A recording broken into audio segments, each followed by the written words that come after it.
Hello, it's me, Gilly. Earlier today I was talking to a young man who had tried stand-up and stopped because at his second gig no one laughed at anything he said, and he said to me, "I'm sure that's never happened to you." And of course he's very wrong. When you are thinking about doing stand-up, you've never done it before, it seems scary and you think it's because you're scared of talking in front of people. But that's only half the story. You're scared that you're going to talk and then people aren't going to laugh. But there are also worse things that can happen. Before you start stand-up, you don't understand that that's not the worst thing that can happen, is not have anybody laugh at your jokes. Other things can happen. For example, one time I was shooting something for TV. It's called Nationwide. It's currently on Showmax. And in that set, which, by the way, was presented by Trevor Noah to an audience of about 1,500 people at Emperor's Palace.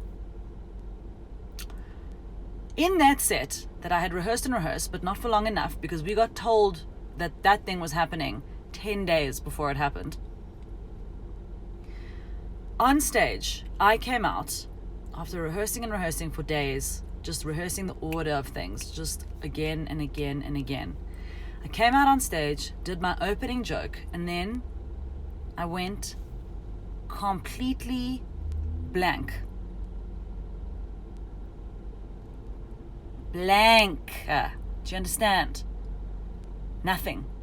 Could not remember anything.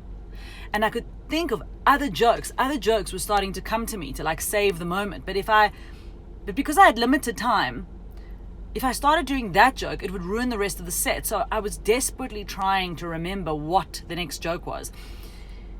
And eventually it came to me. And if you watch that show, you can see me after my opening. You can see me just fumbling. You can see me just talking crap for 5 seconds. And then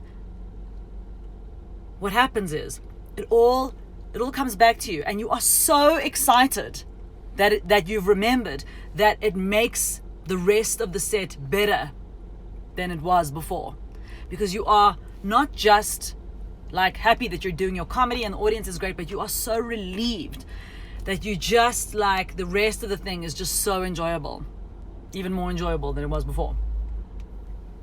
Here's another thing that's terrible that happened to me. I did a gig for it was during Women's Month, for an organization that helps, that has shelters for abused women. And before this gig, the person who runs the organization said to me, it was a fundraiser, she said to me, I'd really like to see your set. And I said, it's not really customary for a comedian to show somebody their set. Why don't you tell me what your concern is? And she said, well, we have got a lot of survivors in the audience of abuse, and so I just want to make sure that nothing in your set is triggering for them. And I said to her, you know what, that's absolutely no problem. I was like, let me tell you the kind of joke that in that case that I won't do, because I understand what she's trying to tell me, and I want it to go well, right? Ordinarily I wouldn't necessarily adjust the set, but I was so willing to do it for this cause. And I said to her, okay, so here's a joke that sort of touches on that subject that I won't do. And I told her the joke.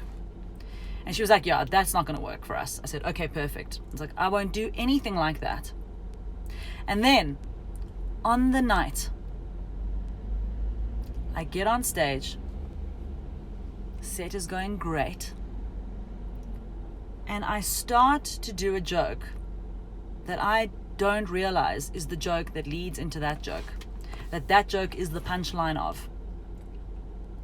And I start to do it, and the moment I'm half a sentence in, I realize what I've done, but I can't stop because I've now started the sentence. And as I'm doing it, I see her face in the audience, and as a result of the fact that I'm so freaked out, I also just swallow the words and I don't commit to the joke, which is even worse, because I suspect that if I had committed to the joke, people would have laughed. I was just I just did not know what to do. I was too inexperienced at the time to actually get out of the joke. So I did the joke, and I did it looking her square in the eyes like a crazy person. I have never felt worse in my life. Not even when I was performing at the year-end function for the South African Water Aerobics organization, which could not have gone worse if we were in the pool doing it. Had we been in the pool, maybe I could have drowned myself afterwards. So I'm just saying, there are worse things than no one laughing at your jokes. See you tomorrow.